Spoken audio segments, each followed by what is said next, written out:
Before maps existed and before any human carved a mark into stone, a different kind of explorer walked the ancient world. Not Homo sapiens, but a distant ancestor who dared to leave the place of his birth and step into the unknown.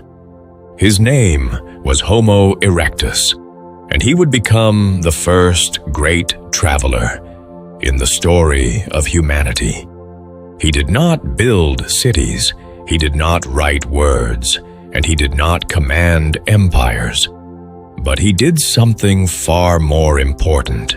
He took the first steps that would shape the destiny of every human who came after.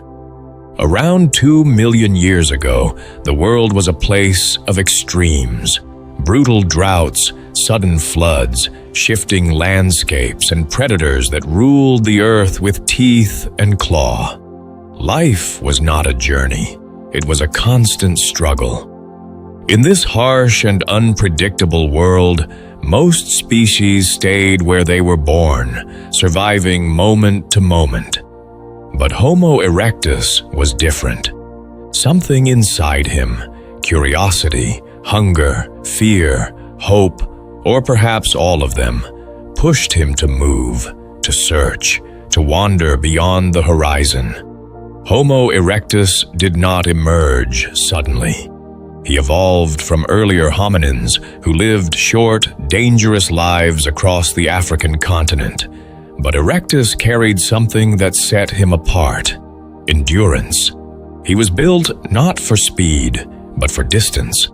Long legs, narrow hips, strong feet, and a body designed to walk farther than any creature before him. Step by step, mile by mile, generation after generation, he transformed from a local survivor into the first global traveler. As African forests thinned and grasslands expanded, Erectus learned to live in open landscapes where danger could come from any direction. He developed sharper tools, simple at first, but revolutionary for their time. His stone hand axes spread everywhere he went, a signature that archaeologists still uncover today. These tools helped him butcher animals, crack bones, dig roots, and shape his world with new precision. But tools alone were not enough. The greatest turning point, the spark that changed everything, came from something that humans now take for granted: fire. Fire was not just a discovery, it was a transformation of power.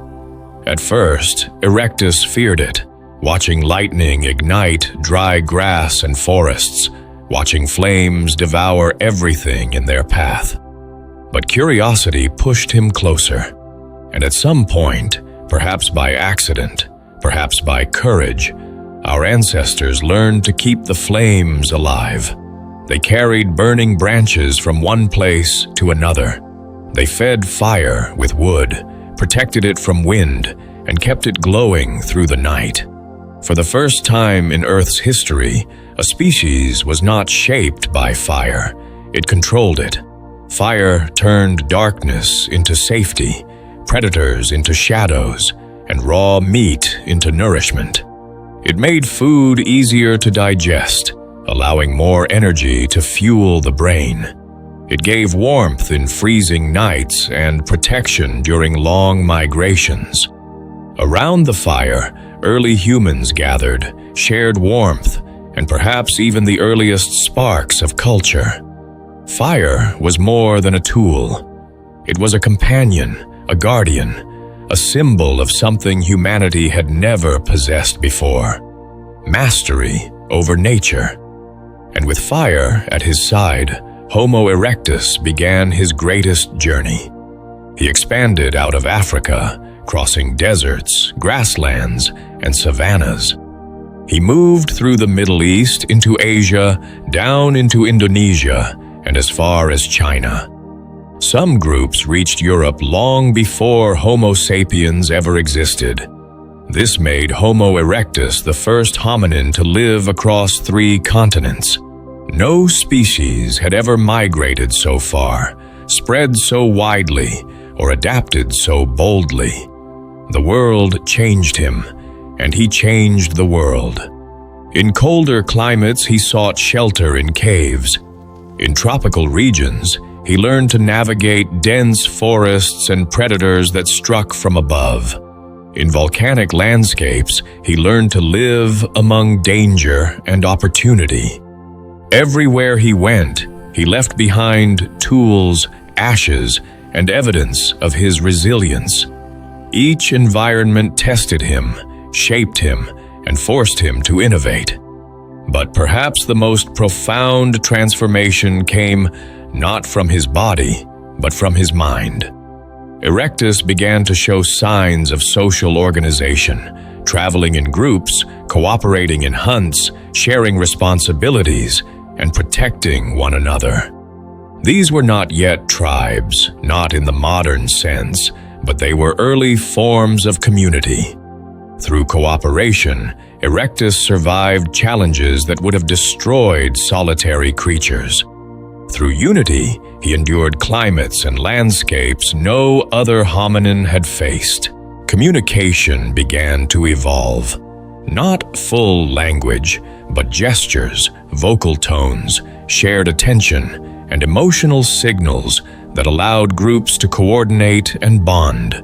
These early forms of communication were the seeds from which human language would later grow. Even without words, Erectus understood meaning, danger, food, direction, belonging. And across generations, these patterns strengthened. With each migration, Erectus carried knowledge: how to make fire, where to find food, how to adapt to new environments. Knowledge did not travel through books, but through memory, imitation, and survival itself. This was the beginning of a human tradition that would never die, the passing of wisdom from one generation to the next. After nearly 2 million years, Homo erectus began to fade. New species evolved: Homo heidelbergensis, Homo neanderthalensis, and eventually Homo sapiens. But Erectus did not vanish in failure. He vanished because evolution moved forward. He disappeared as a pioneer whose mission was complete. He had lit the first fire. He had taken the first journey. He had opened the first roads across the earth. And because he walked, future humans would run. As episode 2 ends, we stand at the doorway of the next great rise in human evolution. After Homo erectus, a new species would emerge, stronger, smarter, more adaptable, and more deeply human. A species that would create art, hunt giants, survive ice ages, and conquer fear itself.